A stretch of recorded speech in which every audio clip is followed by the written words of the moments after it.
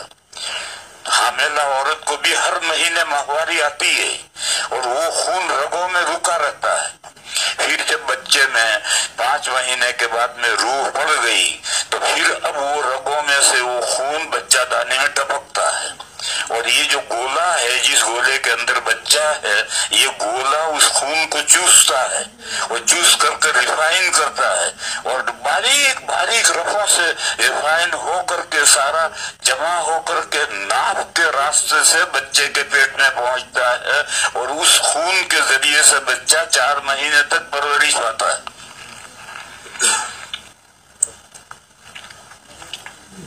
اور یہ جو کھایا وہ تو کھایا ہے تو پخانا بھی کرے گا، تو پخانا کہاں گیا اس کا؟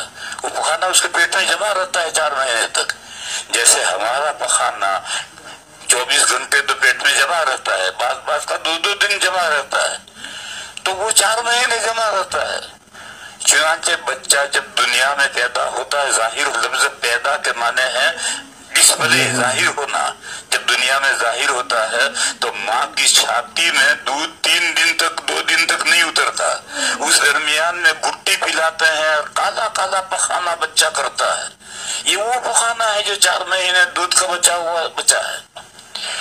تو اللہ نے غذا کا انتظام کرنے کے لیے یہ ماہواری کا سسٹم رکھا ہے۔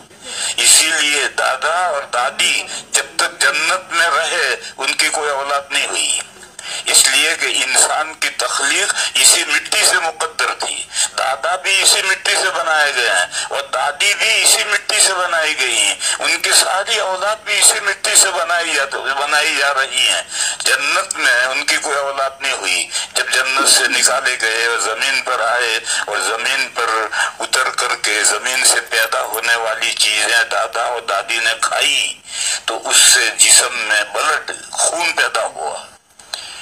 یہ خون مٹی کا خلاصہ ہے، پھر اس خون میں سے مادہ بنا، پھر مادہ رحم مادر میں پہنچا، پھر وہاں وہ علقہ بنا، پھر مرغا بنا، پھر ہڈیاں بنی، پھر گوشت چڑھا، پھر اس کے بعد میں اس میں روح ڈالی گئی تو انسان بن گیا۔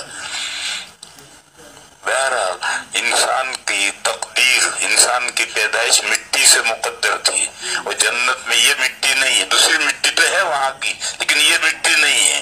لہذا دادا دادی جنت میں رہے، کتنے دن رہے اللہ جانے، کتنے دن رہے، ہزاروں سال رہے، سینکڑوں سال رہے، اس درمیان میں ان کی کوئی اولاد نہیں ہوئی۔ میاں بیوی میں جو مقاربت ہوتی ہے وہ وہاں بھی ہوتی ہے، جنت میں جائیں گے تو وہاں یہ سلسلہ رہے گا، تو دادا دادی میں بھی یہ سلسلہ تھا لیکن اولاد نہیں ہوئی، اس لیے کہ اولاد تو اس مٹی سے پیدا کرنا مقدر ہے، اور دادا بھی اسی مٹی سے پیدا ہوئے ہیں، دادی بھی اسی مٹی سے پیدا ہوئے ہیں۔ اور یہ جو کہتے ہیں کہ دادا کی پسلی سے دادی پیدا کی گئی، یہ بائبل کا تصور ہے جو تفسیروں کے اندر آیا ہے، صحیح روایات میں یہ مضمون نہیں ہے۔ بخاری شریف میں صرف ایک روایت ہے، حضور نے فرمایا عورتوں کے ساتھ اچھا برتاؤ کرو، اس لیے کہ عورتیں پسلی سے پیدا کی گئی ہیں، اور پسلیوں میں سب سے ٹیڑھی اوپر کی پسلی، اگر تم اس کو سیدھا کرنا چاہو گے تو پسلی کبھی سیدھی نہیں ہو سکتی، ٹوٹ جائے گی، اور اس کا ٹوٹنا یہ کہ طلاق کی نوبت آ جائے گی۔ اور اگر تم اس کو ٹیڑھا رہنے دو گے اور اچھا برتاؤ کر کے اپنا کام نکالتے رہو گے تو نکلتا رہے گا۔ حافظ ابن حجر علیہ الرحمہ جو بخاری شریف کے سب سے پہلے بڑے شاعر ہیں، انہوں نے کہا کہ اس حدیث میں نسوانی فطرت میں کجی کی تمثیل ہے، کہ عورتوں کی فطرت میں اللہ نے کجی رکھی ہے، اس کجی کو حضور نے پسلی کی مثال سے سمجھایا ہے۔ اور یہ جو لوگوں میں عام لوگوں کے اندر تفسیروں میں سے مضمون آیا ہے یہ در حقیقت بائبل میں سے آیا ہے. بائبل میں باقاعدہ فوٹو دے رکھا ہے کہ ایک آدمی درخت کے نیچے سویا ہے اور اللہ میاں کبوتر بن کر کے چھری لے کر آئے اور آ کر پسلی کاٹ کر لے گئے اور دادی کو بنا کر بھیج دیا. یہ سب وہاں سے تفسیروں میں آیا ہے اور یہ سب تفسیر حدیث سب صحیح نہیں ہے. صحیح حدیث بخاری کی صرف یہ ایک حدیث صحیح ہے اور اس کو شارح یہ کہتے ہیں کہ اس میں عورتوں کی تخلیق کا بیان نہیں ہے بلکہ نسوانی فطرت میں جو کجی رکھی ہے اللہ نے وہ پسلی میں جیسی کجی ہے, اس کے نیچر میں کجی ہے, اس کو سیدھا کر ہی نہیں سکتے.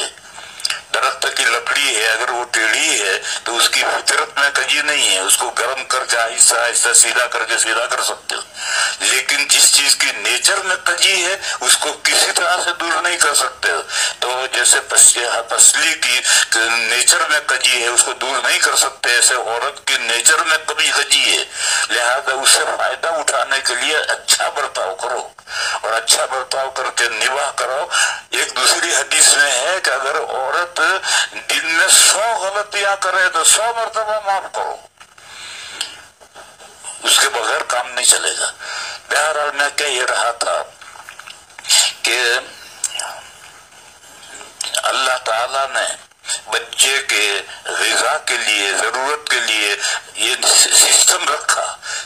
جب تک دیکھو یہ جو ماہواری کا خون ہے اس کو قرآن نے کہا اذا, گندگی, اور جنت گندگی کا محل نہیں. لہذا دادی جب تک جنت میں رہی ان کو ماہواری نہیں آتی تھی اور جب ماہواری نہیں آتی تھی تو بچہ کہاں سے ہوگا. یہ تو یہ زمین پر آنے کے بعد میں ماہواری بھی شروع ہوئی اور اس کے بعد اولاد بھی بچے پیدا ہونا بھی شروع ہوئے. تو اللہ تعالیٰ نے بچے کے پیٹ میں بچے کی پیدا ایک تو بچے کے ماں کے پیٹ کو انکیوبیٹر بنایا, اس کا ماحول ایسا بنایا کہ اس میں وہ بچہ زندہ پنپ سکے, زندہ رہ سکے. پھر اس کے سانس لینے کا انتظام کیا اور باہر کی ہوا وہ 3 پردے چیر کر کے ہوا پہنچتی اس سے سانس لیتا ہے, اور کھانے پینے کے انتظام کے لیے ماہواری سسٹم قائم کیا اور اس کے ذریعے سے اللہ تعالیٰ اس کی پرورش کرتے ہیں. پھر اس کے بعد بچہ دنیا میں آیا, کہتے بچہ پیدا ہوا. پیدا فارسی لفظ ہے, پیدا کے معنی ہے نمودار, ظاہر ہوا, یعنی عدم سے وجود میں ابھی نہیں آیا, وہ تو 4 مہینے پہلے عدم سے وجود میں تو آ گیا ہے. ابھی تو یہ ظاہر ہوا دنیا میں, نمودار ہوا.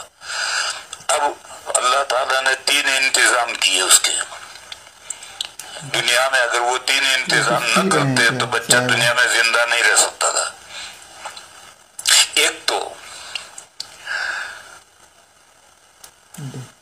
سانس لینے کے لیے ہوا چاہیے, وہ ہوا اللہ نے آلریڈی ساری کائنات ہوا سے بھر رکھی ہے. ہم سب اسی ہوا کے ذریعے سے سانس لے کر زندہ رہتا ہے. بچہ بھی نکل دنیا میں آ کر سانس لیتا ہے تو سانس ہوا کا انتظام تو پہلے سے ہے. دوسرا ابھی اس کا معدہ اس قابل نہیں ہے کہ وہ دنیا کی غذا ہضم کر سکے, تو اس لیے بچہ بغیر دانت کے آتا ہے. بھینس کا بچہ دانت لے کر آتا ہے اور رات میں بچہ پیدا ہوتا ہے اور صبح جب اس کی ماں کو گھاس ڈالتا ہے تو بچہ بھی چگتا ہے. اگر اسی طرح سے انسان کا بچہ بھی دانت لے کر آئے تو ماں ہی بھاگے گی کہ بھوت آ گیا, تو ان کا بچہ نہیں آتا. کیوں؟ اس کو بیچارے کو کوئی اٹھانے والا نہیں ہے. پھر اللہ تعالیٰ نے جتنے بچے ہوتے ہیں ان بچوں کے اعتبار سے تھن رکھے ہیں. بھینس کے 4 تھن رکھے ہیں, 2 مالک کے ہیں, 2 بچے کے ہیں. اس سے کم شروع میں دودھ نہیں پلانا چاہیے. پھر کچھ دنوں کے بعد مہینے 2 مہینے کے بعد میں 1 تھن پلاؤ اور کوئی حرج نہیں, لیکن شروع میں 2 تھن اس کے ہیں, 1 تھن 2 تھن آپ کے ہیں. بہرحال یہ جو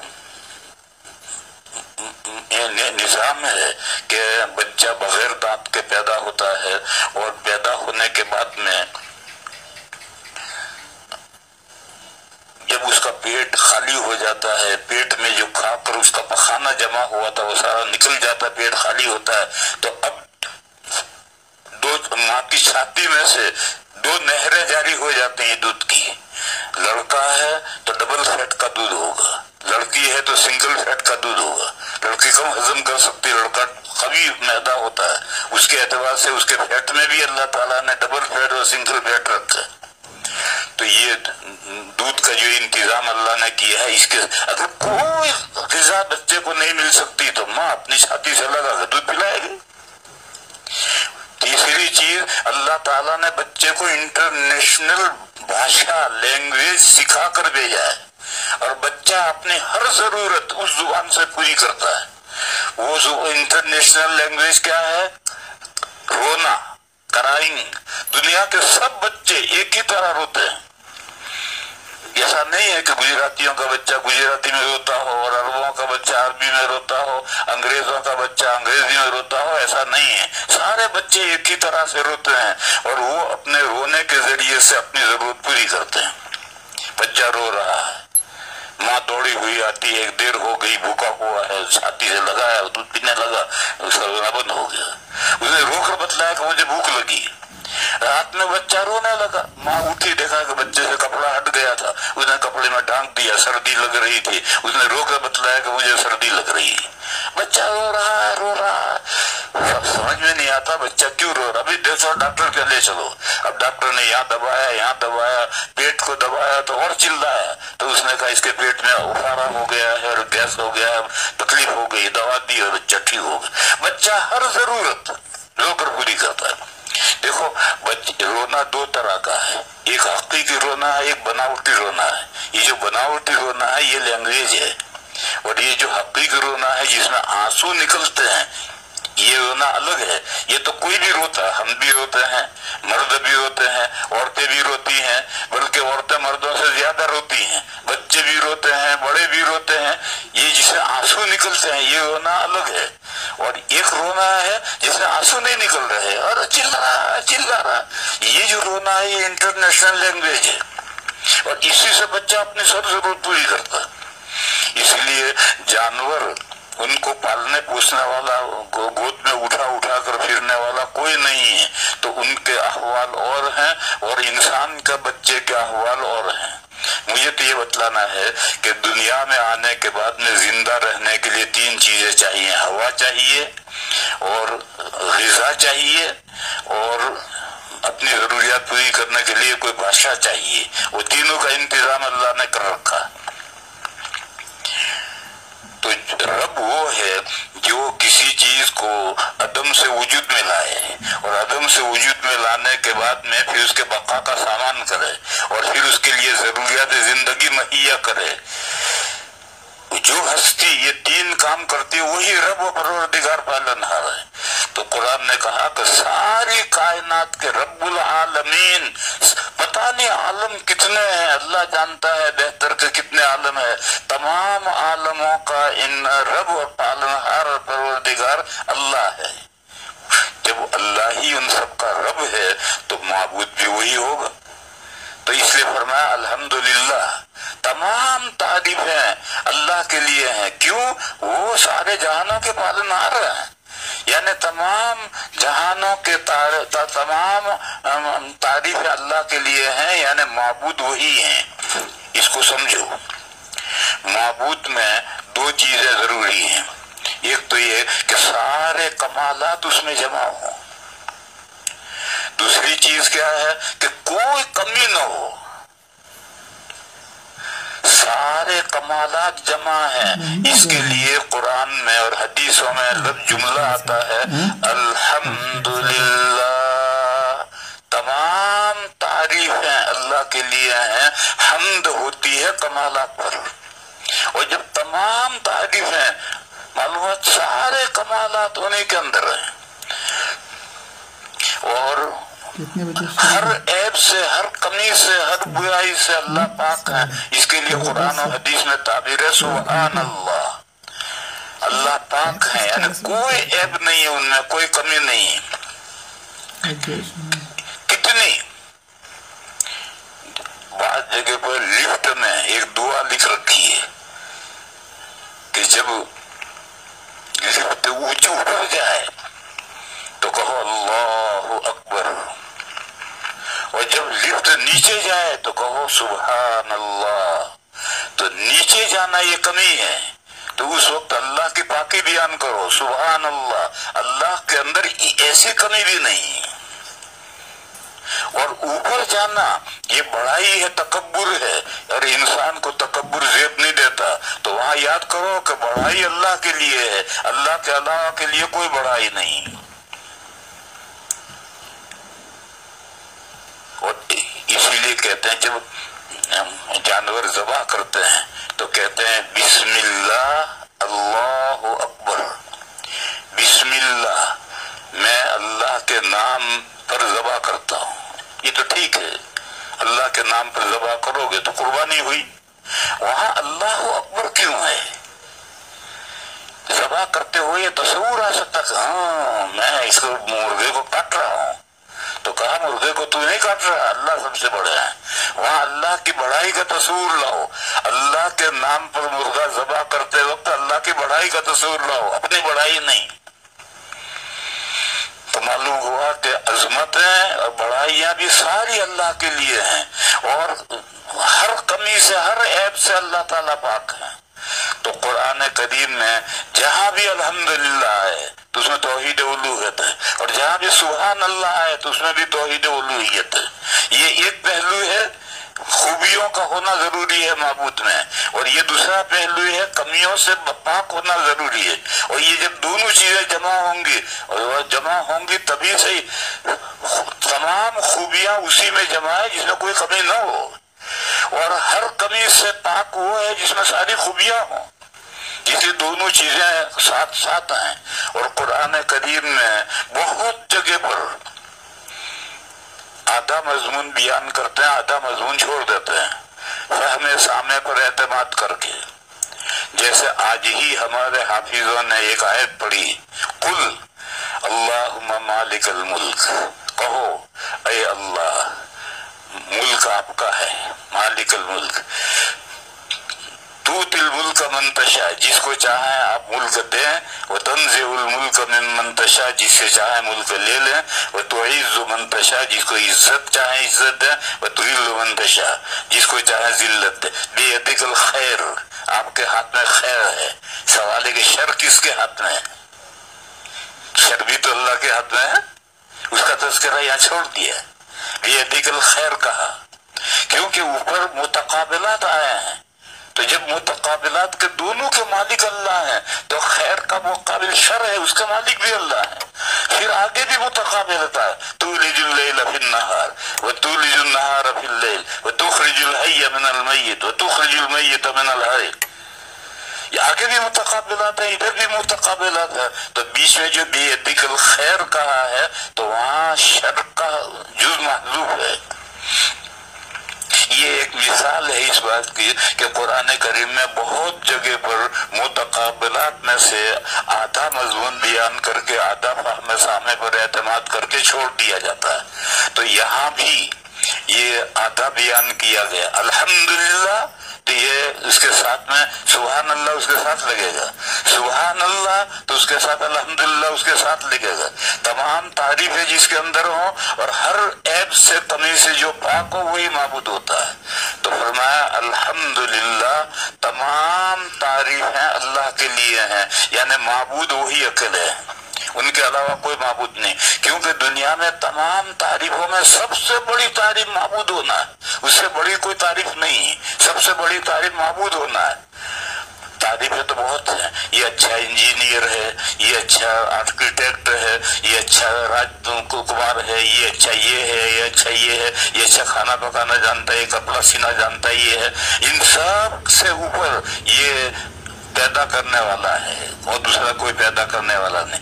پھر کہ پیدا کرنے والا وہ ہے، پھر پالنے اور پوسنے والا بھی وہی ہے، اس کو کوئی پالنے پوسنے والا اور نہیں ہے۔ پر جب یہ ساری باتیں اس اللہ کے لیے ہیں تو معبود ہونا یعنی ورشپ ایبلٹی جس کے اندر ہو، پوجا کی صلاحیت ہو، وہ بھی اللہ ہی کے اندر ہے، ان کے علاوہ کوئی وردی اور ورشپ نہیں ہے، اللہ کے علاوہ عبادت کے لائق نہیں ہے۔ یہ پہلا مضمون بیان کیا، الحمدللہ تمام تعریف اللہ کے لیے ہیں، لہذا جب تمام تعریف اللہ کے لیے ہے تو سب سے بڑی جو تعریف ہے معبود ہونا، یہ بھی اللہ ہی کے لیے ہے، اور دلیل اس کی یہ ہے کہ وہ سارے جہانوں کے پالنہار ہیں، اور جو پالنہار ہو وہ اسی کی تو پوجا کرنی چاہیے، کسی اور کی کیسے کرنی چاہیے؟ تو یہ جو سورہ فاتحہ کی پہلی آیت ہے الحمدللہ رب العالمین، اس میں توحید الوہیت کا بیان ہے، اور اس کی دلیل میں توحید ربوبیت کو بیان کیا گیا ہے۔ وآخر دعوانا